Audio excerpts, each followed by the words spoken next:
welcome to Marketing Showcase On Demand. My name is Ashley Jones and I'm the event director. Thank you for checking in to watching one of our webinars from the January event. For this one, I was joined by Anna Downs, CEO of Video Sherpa, as she talked to us about your 2021 video marketing strategy. It's a brilliant talk. It's about 30 minutes long, so make sure you get comfortable and enjoy this one. Thanks very much. So, hi everybody. I'm sure, we're getting to the end of January. Thank the Lord. I think everyone is really looking forward to spring starting and to feel a little bit like we're making progress. A lot of people are knee deep in planning right now for the year ahead. And part of that, obviously, for a lot of people is planning their video marketing strategy.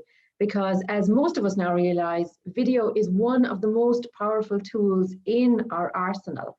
And it's about really trying to maximize the value that all of our companies can gain from using video. So that's what I want to talk to you about this morning. Hopefully give you some ideas and some tips and some strategy around how you can really maximize and squeeze every ounce of value from the marketing activities that you're doing. So before we start, for anyone in the room who's not yet currently doing much video marketing, I want to sort of, I suppose, convince you of the value of it. Is it really worth your while? Because let's face it, it does take a little bit more effort to create video content as opposed to just pushing out an image-based post or writing another blog. So you want to make sure that it is worth your while and that you are going to get the benefit from it. So what I've pulled up here is a couple of stats, and these come from our friends in Wise Owl Video Marketing, which I'm sure many of you are familiar with. They're a UK company, they do animated videos, and they conduct a really extensive survey each year, which always brings in some very interesting results. So from their survey, you can see just exactly the impact that video is having for marketers. So when they interviewed 800 plus marketers in December last year, these were the reports. So 86% of marketers say, yes, video is increasing website traffic and it's encouraging people to spend more time on the site. And 95% of them say it is helping with user understanding of their product or service. So there's no doubt about it. It's really helping to generate an audience, to get them interested in what you're doing. But more than that, it's persuading them to buy. So 84% of marketers know that video is actually persuading people to take out the credit card and to make a purchase or direct sales. And it's also generating new leads for companies. And that's particularly important when we've all obviously had to resort to working from home, when venues are closed, when shops are closed, and we're relying even more heavily on our digital engagements with our audience. So if you had any doubt at all that video might not be worth the effort, well, I hope this lays that to rest. But video for video's sake is pretty much a fool's errand. Nobody wants to be a busy fool. You've got to have a very clear objective when you go about creating your video strategy for the next 3, 5, 6 months. So what exactly are your key objectives that you're trying to achieve? Is it audience engagement? Are you really trying to get the conversation going, get engagement going, get a community of people excited about what it is you're doing? Are you trying to build trust in your brand? Now, this is particularly important for service-based industries, consulting, training programs, where the actual people delivering the product, your customers need to have faith and confidence in that brand and in what that value that they deliver. It's also really important for companies that are selling items that have a high ticket price, because obviously that can have quite a long, protracted. To help you to speed up that sales process and generate trust and confidence, you need to have certain types of content. So what exactly are you trying to achieve? It's really, really important that you keep this top of mind when you go to decide what kinds of videos are going to work for me, how much video I need to create, what channels am I going to share these videos on, how long do they need to be, what kind of messaging and content. So just bear that in mind when you go to create your videos. It's really important. But hand in glove with your objectives, obviously, are those of your audience. What is it that your audience is particularly interested in? And I have to be rushing ahead. So obviously, you are going to have kind of demographic elements of your audience in terms of, where they're based, their age, what stage of the life they're at, what their budget might be for your product, what other demands are on their budgets, have they dependents, gender. Some of these things may be more or less impactful in terms of the messaging that you're going to share to them through your videos. What other people maybe, when you go to create your video, what you mightn't be taking as much notice of, but what I would encourage you to really, really keep in your mind's eye when you are putting your strategy together is what external influences might be impacting on your audience. So what external trends are impacting them right now? I mean, we're all dealing with, obviously, the COVID pandemic, the ensuing lockdowns, the impacts this is having for all of us in terms of our business, but what impact is it having on your target audience? And how can you specifically help and address some of those issues that they might be having? Who influences them? Who do they follow? Who are they inspired by? If you're going to be using snippets from other videos or quotes from different people, then make sure you're using those of influencers that you know your audience is going to be influenced by. What metrics are they being measured against in their job? And this is particularly important when you're creating video for B2B audiences. So get into your own audience's headspace, stand in their shoes and figure out, well, what are they being measured against? What do they have to achieve? What goals have they set? What are they worried about? What are their fears? What measures do they need to reach in their job? And how are you helping them? Where are they based? Are they working from home or are they still on site? How does this impact the message that you're going to share with them? What are their values and their attitudes to things? Are they very, for example, eco-conscious? Are they worried about climate change? Are they worried about injustice in the community? How does that impact on your messaging to them? Very often when we go to create video, we're sort of so caught up in the mechanics of the filming and the editing and publishing that our message can sometimes, our objective and our audience's motivation, what is going to matter to them, what's going to move the needle for them, can sometimes, I think, take a little bit of a backseat. So it's always worth remembering and keeping an eye on these two elements. Okay, so in terms of putting your plan together, when you're thinking about the next 3 to 6 months of your marketing strategy, you're going to have some key moments, some, I suppose, flagpole events, flagpole content that you might have already decided. So this could revolve around a new product that's going to be launched in the next 2 or 3 months. It might be a digital event that you're working towards pulling together. It might be an in-depth white paper that you've been working on that's going to be published. Any one of the major activities or events or new products or new services that you're going to be launching in the next few months, they will automatically become the kind of flagpole events around which you create valuable content. You know this already. The trick is to try and figure out how much different content you can create around each of those events so that you are maximizing the ways that you can share video with different audiences, with slightly different messages on different channels that makes sure you're going to connect with and resonate with as many of that target audience as possible.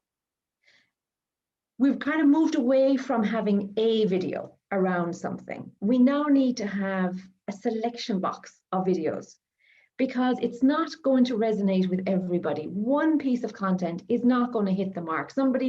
They might be just having a really, really busy week and it's gone way past their feed by the time they get to see it. Or it's just, it was too long, it was too short, they're not on that channel very often. You really need to give yourself the best possible opportunity to hit home and hit your target. You need to create a breadth of content. And I'm going to talk to you in a few minutes about ideas for those different types of videos that you can use, that you can bring to bear on every one of these flagpole events.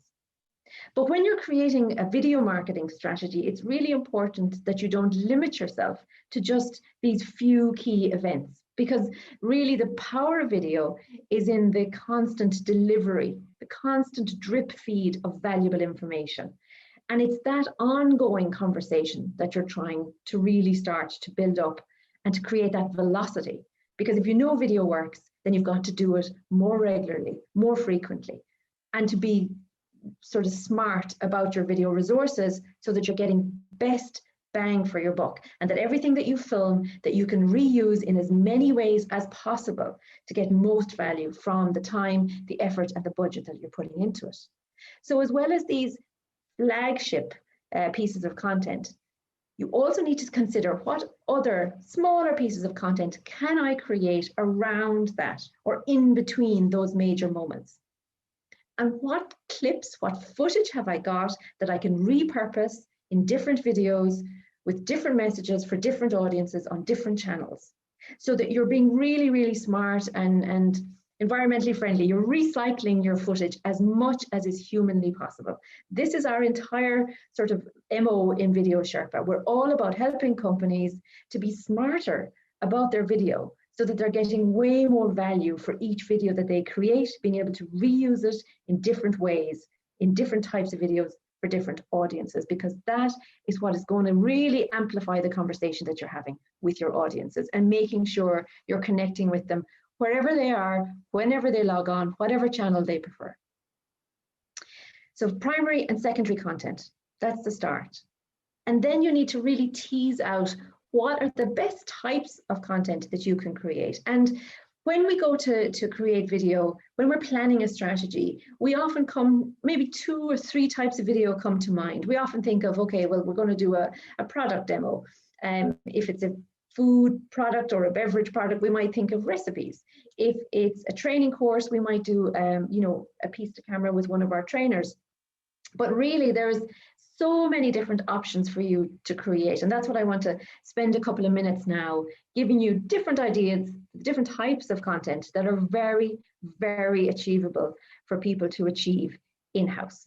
So if it's audience engagement that you're trying to really ramp up, repurpose content that you have produced before, maybe white papers or blogs that were particularly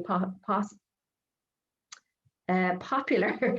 Look at content that maybe you produced in the last year or 2 that you could update, refresh, and send out again as a video piece. You know there's an audience for it already because it was very successful the first time around. So reuse that again. Or look at your competition.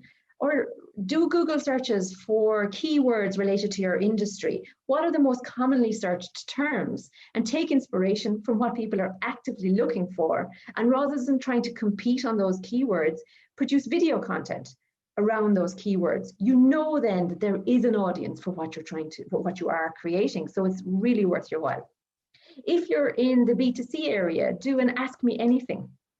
We're always curious about what goes in under the, behind the scenes, if you like. So throw that out on all your social channels, gather questions that people are dying to know the answers to, and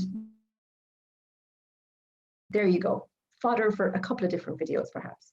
A day in the life of one of your team, or a day in the life of one of your customers, a day in the life of one of your suppliers, a day in the life of anyone in the broader spectrum related to your company can be really, really interesting. User-generated content is fantastic, especially if you're working, for example, event-based. And I know nobody's doing events right now, but let's look forward, I suppose, to hopefully later in the spring or early summer. Content from events, content from open days, from conferences. Maybe you're working with students. I would one word warning about user-generated content. Don't entirely just leave it up to your audience to send in everything and anything. I would sort of put some parameters around that and maybe just put out an ask for example, if you're a college or university and you're looking for user-generated content from students in terms of their experience on campus. I know again this year it's slightly different, but just thinking long term, then it's about, well, what was the most surprising thing to you? What was your first impression when you got here? What's been the best thing about your experience on campus? Give them some questions. Help people to give you content that's going to be particularly useful for you, as opposed to just send in anything that comes to mind. Again, when we ever do get back to events, look at not just having an event video, have behind the scenes in the lead up to it, get a bit of excitement going before the event happens at all. Do some vox pops at the event itself, or do some longer form interviews with key speakers that you might have, and then do a review, a summation video after the fact. This little yoke won't move out of my way, so I can't see what's at the bottom. Okay, moving on. If you're trying to build trust in your brand, and again, I mentioned that this is really important when you have a service-based industry, a consulting type business, where it is your team, it's your team's expertise that you're selling that people are paying for. So you really need to build up the trust in that expertise. And it's also very valuable for companies that have a high ticket price. So if you're selling equipment, if you're selling installation, if you're selling something that really people are taking a long time to consider, they want to have confidence in your brand. So how do you build this up? Well, you celebrate the company, you acknowledge the milestones, give people that sense of actually, do you know what, these guys have been here for a while, they're doing well, they're progressing, they have lots of clients, they're opening up new branches, they're in many countries, whatever the case may be. Celebrate that, announce that, share that with your audience. Talk to your team members, introduce them, showcase their expertise. This is really, really important for service industries. And often we kind of hide behind images on a website and loads of text about what they've done before, but actually hearing them speak, seeing them on camera, listening to their passion and their knowledge about something is so much more effective than just an image and some text. Share the founder story or the company history story, if you like. Why did you set it up? Where did it come from? What problem were you trying to solve? And obviously case studies, evidence of solving those problems for real life customers. These are really, really, really impactful pieces of video content that you can create. If you're trying to increase website traffic to the site, offer free resources, downloads, like guides, like I'm doing today, white papers, you know, tips and tricks, infographics, all sorts of free content is always going to be valuable. And especially if you're creating free content around keywords that people are actively searching for, then you know you have a waiting audience for that. This is something people don't do a lot, and I really think they should, is comment on current news. I'm not saying get stuck into, you know, politics, but industry news, something that's relevant to your audience and relevant to your customer traffic. So resources, sharing news. If you're doing surveys, share surveys, create video around the key items that have come up in that survey, the key discoveries. If you're recruiting, create some company culture videos, share what it's like to work in your organization. Recruitment, you know, it's a real good way to drive a lot of traffic if you have video content around what the job will actually entail and what it's like to work there. Productivity hacks. So again, depending on what your industry is, you might have really good tips and tricks that you can share with your audiences and drive more traffic to the website that way. So there's lots and lots of ideas there. If you're trying to, okay, you've got traffic to the website, but you need to boost the conversions. So obviously product demos are one of the key things, one of the first things we think of, but there's other options around that. So especially if you're in a sort of a retail space, to do product comparisons. You know, you might be selling a number of different types of the same product. So you're not kind of pitting one against the other, but you're drawing your audience's attention to the relative benefits of one over another. And depending on what their need are, there's going to be the perfect solution for them. Product reviews, again, similar, customer testimonials, case studies, offering advice, offering additional information. What is it that they ask in the FAQs? Then create video content around that. You're proactively addressing questions that you know they have. Brand positioning, if you're trying to get people to think about your company in a particular way. So if you're trying to be seen as maybe really innovative, really cutting edge, you might want to really be involved in industry news, commenting on it, you know, shaping it, having an opinion about things. You might want to be doing some forecasting, future trends, where you see the industry growing, and again, being seen as thought leaders in this space. Webinars, obviously, it's a key one for us, sharing knowledge amongst the team, but also having interviews with key industry leaders so that you're seen as well-connected, respected, and valuable part of that industry with an opinion and with something to say. So there's a whole host of different types of content that you can create. But what I really want you to think about is, when you're setting about, you have got your objectives and you probably have 2 or 3, and you're looking at your different audience segments and you're understanding which objectives apply to the different segments and what it is that's going to motivate those particular audiences. So then you start to plan your content. But the most effective thing you can do is to plan that content for 3 to 6 months in advance and identify what footage are you going to get the most value from and be able to repurpose in multiple different ways? Now, if you're using something like Video Sherpa, you're going to be able to film that content, save it into your library, repurpose it easily into new videos for multiple audiences, different use cases, different languages, different calls to action, whatever the case may be. Because if you know video is working for you, then you've got to make more of it, but do it quickly. You know, you've got to be smart about it, get most value from all the different resources that you're pouring into this. So apologies for all the dropped of Wi-Fi. I've only got a few minutes left, so I'd be really happy to take some questions. Please, if you're interested in getting our guide to creating sales and marketing content, or we're also offering a free consultation call for people. And so I think Ashley is going to throw that up. And if you're interested in putting your name down to achieve, to get either of those things, then please put your name down into this poll. There you go. So let us know, and we'll be happy to reach out and set up a call, talk to you about your strategy, look at the different options that you have, maybe how Video Sherpa can help you achieve those, and also to send you our guide. But I'm happy to answer questions. Thanks, Anna. That's awesome. Despite the little glitches in internet. Sorry. Look, no, that's why it's fun doing it live, right? There's a live aspect to it, so you can't beat it. But Anna, do you mind just stop sharing your screen for a minute so we can just do some question and answers? I've got a couple that have been asked in the chat that I think we probably have time for. Yeah, there we go. I'm going to do them in chronological order because they're all good questions. So first comes first serve kind of vibe. So this was a quick one, I think. Have you got any recommendations of captioning or subtitling software for video? So on Video Sherpa, we have integrated with Media Azure services, Microsoft Azure Media Services, I should say, which we find really quite good. And obviously we have strong Irish accents and it can understand us most of the time. It's got a really good list of languages that you can translate into, bizarrely not Welsh. So sorry, anyone who's trying to translate their information into Welsh. So we use that one ourselves. We find it quite good. Obviously, YouTube has its own closed caption service as well. So there's a good few options out there for people. Brilliant. Thank you. This is an interesting one. We actually touched upon it, I remember, in your last talk as well. But one of our attendees is asking about culture in their company and how there's figureheads in the business that, you know, are trying to put themselves out there as being kind of responsible and high authority characters and build some trust and credibility for the business, but they won't get on video.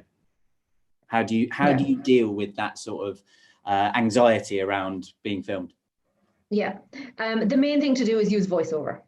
You know, I think everybody can manage to do maybe 10 seconds on screen at the start. Just look down the barrel of the lens, deliver the most important intro message they have. And then the rest of it can be done by voiceover over some really effective, good quality footage that you've shot that is illustrating the point that they're speaking about.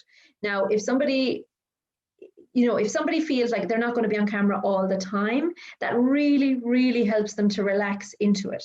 It's this fear of messing up, of being judged, of making a fool of yourself. That's really what's at the heart of this. So by taking the pressure off and just saying, look, you're only going to be on camera for like 10 seconds at the start and at the end, the rest of it we're going to populate with footage. You can record it by voiceover if you wish. That really, really helps people to just relax and to deliver a stronger message, actually.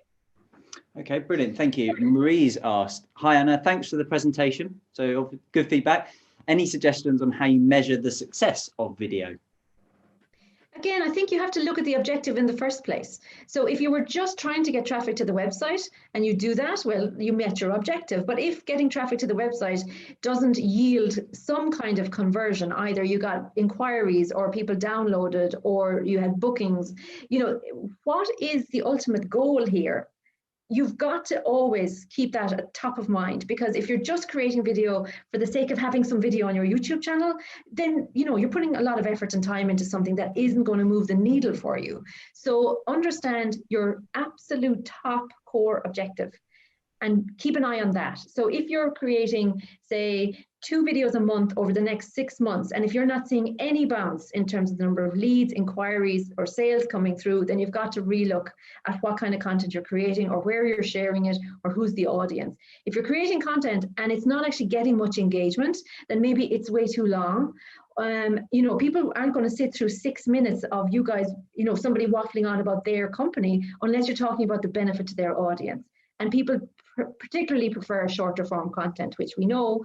So maybe you need to look at where you're sharing it, how long it is, what you're saying in the messaging. Hi everyone, thanks for watching another recording from Marketing Showcase Online. I hope you enjoyed it. Just to let you know, we've got all of the recordings uploaded to our brand new YouTube channel, so go over there and check it out if you want some more great content. We run these events once every month, free of charge, so head over to our website to grab tickets for next month's event. I look forward to seeing you there.